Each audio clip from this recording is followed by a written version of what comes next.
And today is World Cancer Day. The Ottawa Hospital is home to one of the most advanced cancer therapeutics programs in the country and one of the best equipped cancer centers in the world. Let's find out how breast cancer patient Marilyn Erdely has benefited as we say hello. How are you, Marilyn? I'm good, thanks. How are you? I'm good. Now, okay, let's get right into it. Let's talk about your story. You were very young when this all began. Yes, I don't know if very young, but I was definitely young. I was under the age of 30 when I started my journey, for lack of a better word, with breast cancer. I was diagnosed with an early stage cancer at the age of 29. It was a stage 0, which essentially means precancer cells that turned into a stage 1. So I made the decision to have a double mastectomy. So this was a difficult time in my life, you know, at 30 years old, by the time this all went about, you know, the double mastectomy, the reconstruction, the chemotherapy, the hormonal therapy. It was definitely something that was difficult. Okay, so how did you initially know that something may be wrong? I just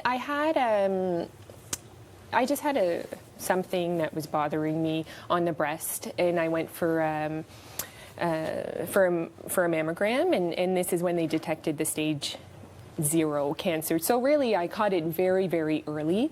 I used to say that I was a poster child for early detection because I had caught it at stage 0. So, you know, and got the double mastectomy. So that's a very aggressive treatment. Okay. So then you thought, I guess, everything was better, everything was okay. Yeah, I thought after the treatment was done, you know, I thought, like I said, I was thrilled that I caught it early, and I thought I'm going to live the rest of my life without cancer.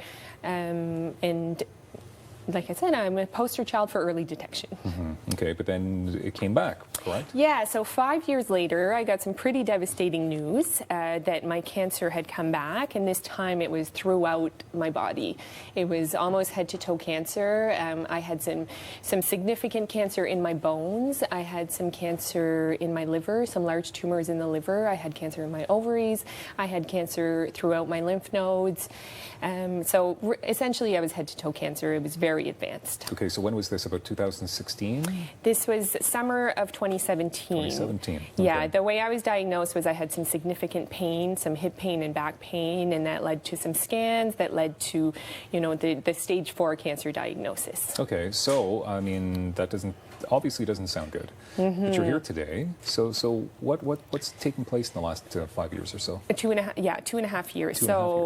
So my cancer was dormant for 5 years, came back. That was 2.5 years ago. Okay. I actually thought that I was going to die. You know, when you're head-to-toe cancer, your first reaction is, you know, this is the end.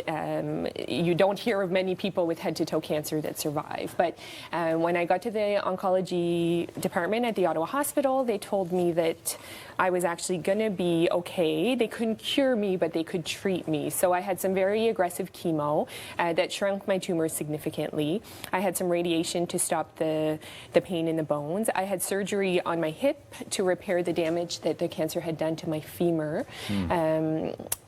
And then I had my ovaries removed, and then they put me on a targeted therapy, which is essentially a drug a pill that I take every day. So I had 6 months of aggressive treatment, and then I had now, so it's been 2 years, I've been on a targeted therapy, which is the drug I take every day. Okay. So how do you feel today? I mean, you look great. Yeah, thank you. I feel great. I mean, I was very sick. I was very, very sick. I, you know, almost died. And then with all the advances in cancer treatment, they were able to really let me live a normal life. You know, after the initial 6 months of treatment for the past 2 years, since I've started just taking my pill every day, I live a normal life. I mean, I work, I travel. I was just in Portugal last week, which is how I broke my arm. Okay. So this has nothing to do with cancer. About 30 seconds left, though, and I just want to know what research means to you then, why it's so important. Yes, so the way that my cancer is treated is through drugs. So when the current drug that I'm on stops working, I'm going to need a new drug. And I'm so thankful to be at the Ottawa Hospital where, you know, they have the research and they have the research on site and access to the clinical trials, because really that is what is going to extend my life. Thank you so much for sharing your story here today. Thank you. I urge people to make a donation. OHF or ohfoundation.ca. Thank you very much, Marilyn. Thank you. Thank you.